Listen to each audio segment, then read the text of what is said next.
Hello students, I am Palak, Assistant Professor Computer Science, Government College, Narnaul. Today in this video lecture, we will talk about OSI reference model. This topic is taken from Data Communication and Networking for BSc Computer Science second year student. BCS students can also get benefited from this video lecture. ये जो topic choose किया है OSI reference model, ये बहुत ही important topic है from examination point of view. These are the contents that we are going to cover during this video lecture. The OSI reference model. OSI reference model has some layers, services in the OSI reference model layers and layering principle. First of all, what is OSI reference model? OSI stands for Open System Interconnection. That means कोई भी system या कोई भी device अगर आपस में interconnection करना चाहता है, यानी नेटवर्किंग आपको करनी है, तो उसके लिए एक मॉडल है ये, यानी एक रेफरेंस के लिए एक मॉडल है कि आपको किस तरह से टास्क्स को डिवाइड करना है और किस तरह से सर्विसेज प्रोवाइड करनी है रिसीवर और सेंडर के बीच में. तो उसको डिज़ाइन करने के लिए, उसको इम्प्लीमेंट करने के लिए ये एक मॉडल है. It has been developed by ISO, international organisation of standardisation, in the year 1984. तो ये सिर्फ एक रेफरेंस मॉडल है, यानी आपको कोई कंपल्शन नहीं है कि आपको इसको इम्प्लीमेंट करना ही है. आप इसको एज ए रेफरेंस यूज़ कर सकते हैं. इसमें टोटल 7 लेयर्स होती हैं. It is a 7 layer architecture with each layer having specific functionality to perform.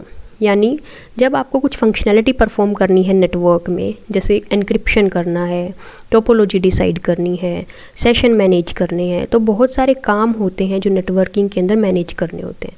उन सभी टास्क को आपने लेयर्स में डिवाइड कर दिया और यहाँ पर टोटल 7 लेयर्स इस मॉडल में होती हैं. OSI model divides the whole task into 7 smaller and manageable task. Each layer is assigned a particular task. तो हर लेयर का कुछ काम होगा. यहाँ पर जो लेयर होती है वो फिज़िकली दिखाई नहीं देती, या किसी भी डिवाइस में आपको ऐसा नहीं लगेगा कि एक साथ लेयर्स का कुछ पैकेट कुछ विजिबल चीज़ है. ये विजिबल नहीं है, ये एक सिर्फ रेफरेंस के लिए मॉडल है जो कि अलग अलग टास्क को डिफाइन करता है. Each layer is self-contained so that task assigned to each layer can be performed independently. तो एक लेयर दूसरी लेयर से इंडिपेंडेंट रहेगी, लेकिन फिर भी उनके बीच में कुछ इंटरफेस होगा ताकि वो आपस में कम्युनिकेट कर पाए. All these 7 layers work collaboratively to transmit the data from one person to another across the globe. ये डायग्राम, इससे आपको समझ आएगा कि कैसे OSI रेफरेंस मॉडल काम करता है और कैसे इसमें लेयर्स डिवाइड होती हैं. हमारे पास 2 डिवाइस हैं, device A and device B. There are 7 layers at device A. Similarly, there are 7 layers at device B. These 7 layers refer to OSI reference model 7 layers. So, at the top we have application layer जो कि user से directly communicate करती है. तो आपको अगर कोई application use करनी है, जैसे आपको ईमेल सर्विस यूज़ करनी है, तो ईमेल सर्विस एक एप्लीकेशन है. तो डिवाइस A ईमेल भेजेगा तो एक एप्लीकेशन लेयर को यूज़ करेगा. जो एप्लीकेशन लेयर है वो डेटा ट्रांसमिट कर देगी प्रेजेंटेशन लेयर के पास, यानी कुछ ऐसा टास्क होगा जो प्रेजेंटेशन लेयर परफॉर्म करेगी. फिर उसके बाद वो डेटा आगे जाएगा सेशन लेयर के पास. इस तरीके से इन 7 लेयर से होते हुए डेटा आ जाएगा फिज़िकल लेयर पे. उसके बाद फिज़िकल लेयर उसको फिज़िकल कम्युनिकेशन मीडियम पे ट्रांसमिट करेगी और रिसीवर एंड पे वो फिज़िकल लेयर पे रिसीव हो जाएगा.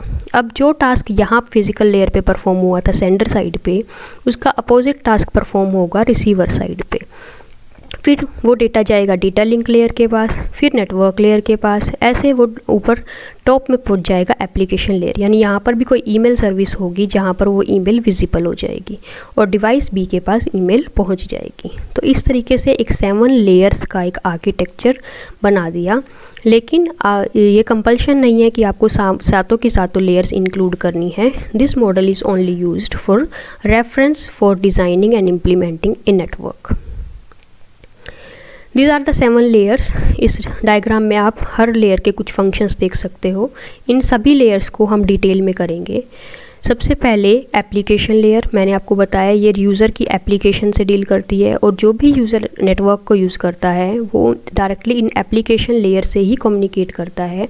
बाकी किसी लेयर से यूज़र डायरेक्टली कम्युनिकेट नहीं करता. नेक्स्ट प्रेजेंटेशन लेयर, इसका काम होता है मेनली एनक्रिप्शन एंड ट्रांसलेशन का। नेक्स्ट है सेशन लेयर, जो कि सेशंस को मैनेज करती है, लॉगिन लॉगआउट फंक्शनैलिटी को मैनेज करती है, ऑथेंटिकेशन को मैनेज करती है, डायलॉग कंट्रोल को मैनेज करती है। Next is transport layer. Transport layer जो होती है, it is responsible for process to process communication and it also provide some reliable connections also. Then there is network layer. Network layer is responsible for routing and for formation of packets. Then data link layer. Data link layer is responsible for error control, framing, access control. Physical layer. Physical layer actually provides the bits. The actual data transmission takes place from physical layer. तो जो भी आपकी topology है या जो आप medium use कर रहे हैं, वायर्ड है या वायरलेस है, all these tasks are managed by physical layer. One by one करते हैं लेयर्स को। First is application layer. This layer serves as a window for the application services to access the network and for displaying the received information to the user. जैसे आप application use करते हैं browser में आप HTTP protocol use करते हैं, तो वो एप्लीकेशन लेयर प्रोटोकॉल है. इसी तरह आप यूज़ करते हैं स्काइप, या फिर आपने ईमेल की सर्विस का एग्जांपल मैंने आपको बताया, वो भी एप्लीकेशन लेयर पे काम करता है. तो the main functions of application layer are network virtual terminal, file transfer access and management, mail services and directory services. इसके अलावा और भी बहुत सारी सर्विसेज एप्लीकेशन लेयर प्रोवाइड करती है जो भी डायरेक्टली यूज़र एप्लीकेशंस को कंट्रोल करती हैं. Next is presentation layer. Presentation layer is also called as translation layer, क्योंकि ये सारा ट्रांसलेशन का काम करती है. The data from application layer is extracted here and manipulated as per the required format to transmit over the network. Her network अपना कुछ encryption technique use करती है, कुछ कंप्रेशन करती है, डेटा को एज इट इज़ ट्रांसमिट नहीं किया जाता, उसको उसका फॉर्मेट चेंज करके ट्रांसमिट किया जाता है. ये सारा काम प्रेजेंटेशन लेयर करती है. फॉर एग्ज़ाम्पल आपने कोड सुने होंगे, जैसे ASCII कोड्स होते हैं, ABCDIC कोड होते हैं, तो ये सारे कोड जो होते हैं ये प्रेजेंटेशन लेयर पे काम करते हैं. Encryption decryption. एनक्रिप्शन का मतलब होता है डेटा को अनरीडेबल फॉर्म में या किसी कोड में कन्वर्ट कर देना. सिमिलरली रिसीवर एंड पे वापस डिक्रिप्शन हो जाएगा, यानी उसको फिर से ओरिजिनल फॉर्म में कन्वर्ट किया जाएगा. इसके लिए की वैल्यू यूज़ होती है एनक्रिप्शन के लिए, और की वैल्यू डिक्रिप्शन के लिए भी यूज़ होती है. तो ये काम भी प्रेजेंटेशन लेयर पे होगा. Next is compression.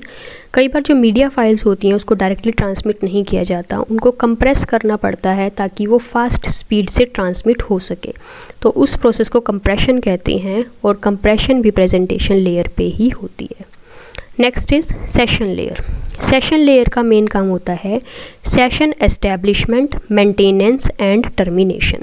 जैसे आपने बैंकिंग की वेबसाइट यूज़ की होगी, तो उसमें आप लॉगिन करते हैं, थोड़ी देर बाद हो सकता है कि सेशन आउट हो जाए और अपने आप ही लॉग आउट हो जाए.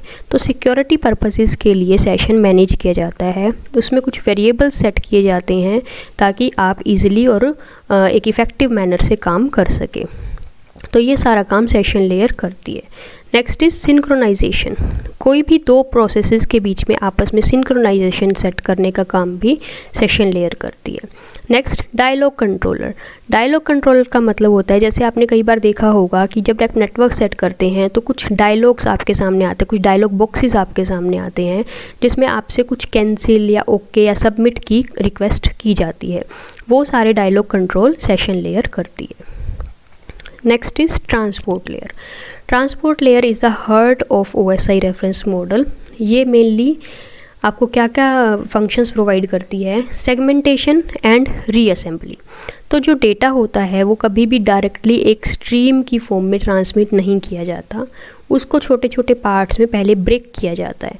उन पार्ट्स को हम सेगमेंट बोलते हैं, और जब सेंडर साइड पे सेगमेंट बनेंगे तो रिसीवर साइड पे उन सेगमेंट्स को वापस रीअसेंबल करना पड़ेगा. तो इसका मतलब दो काम हो गए, सेगमेंटेशन सेंडर साइड पे, रिसीवर साइड पे रीअसेंबली. तो सेगमेंटेशन और रीअसेंबली ट्रांसपोर्ट लेयर पे की जाती है. नेक्स्ट है सर्विस पॉइंट एड्रेसिंग. अब हर सर्विस का कुछ एड्रेस होता है, कुछ पोर्ट नंबर होता है, वो एड्रेसिंग ट्रांसपोर्ट लेयर प्रोवाइड करती है। इसको हम आगे की कुछ वीडियोस में करेंगे कवर कि सर्विस पॉइंट एड्रेसिंग क्या होती है, या फिर इसको पोर्ट नंबर भी बोला जाता है। तो हर सर्विस का कुछ पोर्ट नंबर होता है। एग्जांपल के लिए मैं आपको बता दूं कि HTTP जो हम यूज़ करते हैं ईमेल ब्राउज़र के ऊपर, उसका एक पोर्ट नंबर होता है 80। तो इस तरह हर सर्विस का कुछ पोर्ट नंबर होता है, उसकी एड्रेसिंग ट्रांसपोर्ट लेयर कंट्रोल करती है। Next, handles error recognition and recovery. जो ट्रांसपोर्ट लेयर होती है वो उन सेगमेंट्स के अंदर कोई एरर तो नहीं है उसको भी चेक करती है। Next is network layer. Network layer का मेन काम होता है राउटिंग करना। जो पैकेट्स, जो सेगमेंट्स ट्रांसपोर्ट लेयर पे मैंने आपको बताया कि सेगमेंट्स बनते हैं। फर्दर जब वो नेटवर्क लेयर पे जाते हैं, लेयर 3 पे, तो वो सेगमेंट्स और ज़्यादा ब्रेक हो जाते हैं, उनको हम पैकेट्स कहते हैं। हर पैकेट इंडिपेंडेंट ट्रैवल करता है नेटवर्क के अंदर। अब मान लो आपके पास एक नेटवर्क है, 5 डिवाइसेस हैं उसमें, सेंडर और रिसीवर के बीच में 2-3 डिवाइसेस और हैं, तो एक पैकेट हो सकता है एक से ज़्यादा पाथ उसके पास पॉसिबल है ट्रांसमिट करने के लिए। इस प्रोसेस को हम क्या कहते हैं? राउटिंग। जैसे आप कहीं ट्रैवल करते हो तो आपके पास भी मल्टीपल पाथ होते हैं अपनी डेस्टिनेशन पे पहुंचने के लिए। सिमिलरली पैकेट्स भी अलग अलग पाथ चूज़ कर सकते हैं। एक पैकेट हो सकता है राउटर 1 से जाए और दूसरा पैकेट राउटर 2 से जाए। तो मल्टीपल पाथ हो सकते हैं ताकि कंजेशन ना हो और फास्ट स्पीड से डेटा ट्रांसमिट हो सके। इस प्रोसेस को हम राउटिंग बोलते हैं। तो राउटिंग का काम नेटवर्क लेयर करती है। Next is logical addressing. आपने IP एड्रेस के बारे में सुना होगा कि हर एक वेबसाइट, हर एक डिवाइस का एक IP एड्रेस होता है। IP की फुल फॉर्म होती है इंटरनेट प्रोटोकॉल। तो इंटरनेट प्रोटोकॉल एक एड्रेस प्रोवाइड करता है, उसको हम लॉजिकल एड्रेस भी बोलते हैं। तो लॉजिकल एड्रेसिंग का काम नेटवर्क लेयर करती है। Segments in network layer is referred to as packet. तो मैंने आपको बताया था कि ट्रांसपोर्ट लेयर पे तो सेगमेंट्स बनते हैं, लेकिन नेटवर्क लेयर पे उसी सेगमेंट को फर्दर ब्रेक कर दिया जाता है और उसमें कुछ इन्फॉर्मेशन हेडर की ऐड कर दी जाती है, उसको पैकेट बोला जाता है। Next is data link layer. Data link layer 2 layers में डिवाइड है, 2 सब लेयर्स में। First is logical link control and second is media access control, MAC layer भी बोलते हैं इसको। इसके मेन फंक्शंस क्या हैं? फ्रेमिंग। अब देखो, मैंने आपको बताया ट्रांसपोर्ट लेयर पे सेगमेंट्स बनते हैं, नेटवर्क लेयर पे पैकेट्स बनते हैं। इसी तरह डेटा लिंक लेयर क्या करेगी? उसको फर्दर ब्रेक करने की कोशिश करेगी या फिर उसके ऊपर और इन्फॉर्मेशन ऐड करने की, कुछ अपनी इन्फॉर्मेशन ऐड करने की कोशिश करेगी। तो उस टाइम पर आप उस पैकेट को फ्रेम कहोगे। Framing is a function of data link layer. It provides a way for a sender to transmit a set of bits that are meaningful to the receiver. तो एक मैसेज के अंदर बहुत सारे फ्रेम्स बना दी जाते हैं, हर एक फ्रेम मीनिंगफुल होना चाहिए। Next is physical addressing. इसके अंदर हर डिवाइस का एक एड्रेस होता है, आपने सुना भी होगा मैक एड्रेस या फिज़िकल एड्रेस आप बोलते हो। तो हर हार्डवेयर का एक मैक एड्रेस होता है। तो जो मैक एड्रेस होता है वो डेटा लिंक लेयर कंट्रोल करती है। Next is error control.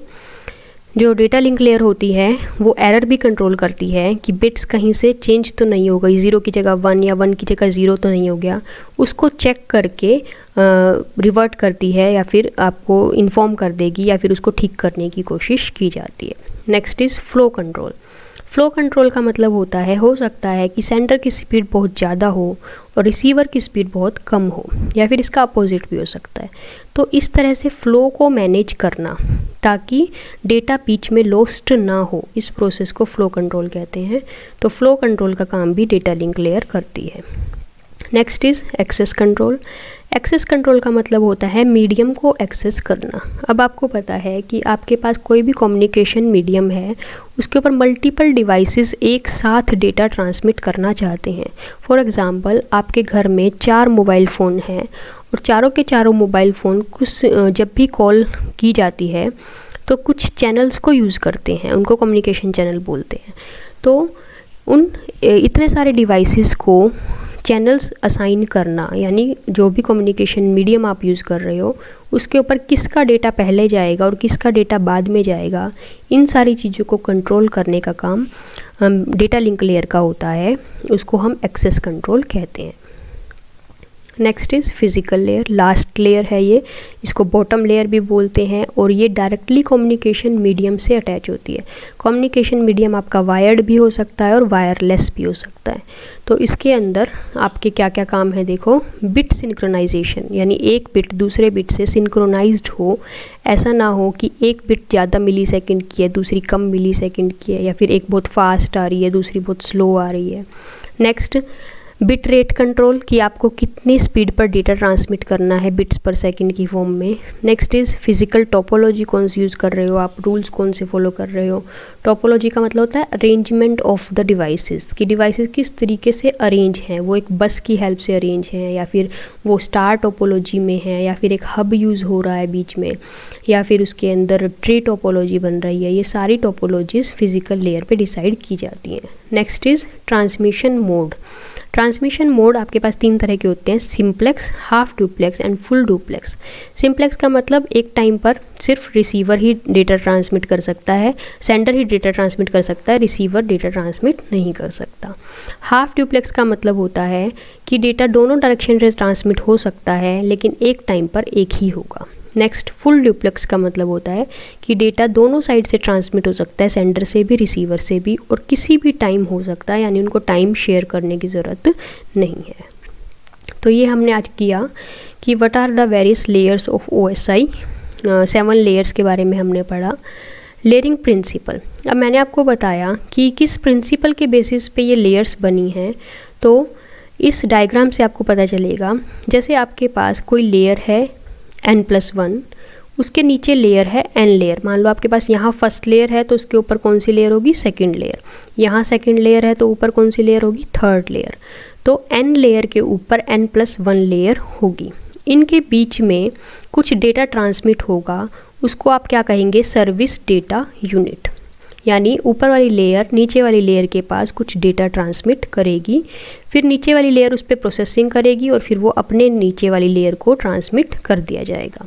इस तरीके से ये प्रोसेस चलता जाता है। तो जो प्रोटोकॉल्स n+1 लेयर पे होंगे सेंडर साइड पे, वही प्रोटोकॉल्स होंगे n+1 लेयर पे रिसीवर साइड पे। यानी अगर यहाँ 6th लेयर है तो यहाँ भी 6th लेयर होगी, यहाँ 5th लेयर है तो यहाँ भी 5th लेयर होगी। यानी सेंडर और रिसीवर साइड की लेयर्स आपस में मैच करनी चाहिए उनके प्रोटोकॉल्स। तो जो आपस में सेंडर और रिसीवर की लेयर्स होती हैं, वहाँ पर डेटा जो ट्रांसमिट होता है उसको हम कहते हैं PDU, यानी प्रोटोकॉल डेटा यूनिट। इसके अलावा हर लेयर के बीच में कुछ कनेक्शन होगा, ये ब्लैक डार्क लाइन से दिखाया हुआ है। इसको हम कहेंगे layer and service access point, यानी एक लेयर से दूसरी लेयर के बीच में जो कनेक्शन होगा उसको हम सर्विस एक्सेस पॉइंट कहेंगे। तो इस डायग्राम से लेयरिंग प्रिंसिपल्स क्लियर होते हैं कि हर लेयर अपने से नीचे वाले लेयर को डेटा ट्रांसमिट करेगी, सेंडर और रिसीवर साइड की जो लेयर्स होती हैं वो आपस में मैच करनी चाहिए, सेंडर और रिसीवर साइड की लेयर के बीच में PDU वर्क करती है और अपर लेयर और लोअर लेयर के बीच में SDU वर्क करती है। तो ये है layering principle. These are the references that you can go through and I have gone through to make this PPT. Tutorials point, Geeks for Geeks, Java Tea Point, and the book you should follow is Data Communication and Networking by Forozen. Thank you. I hope this video lecture is helpful for you. Thank you so much.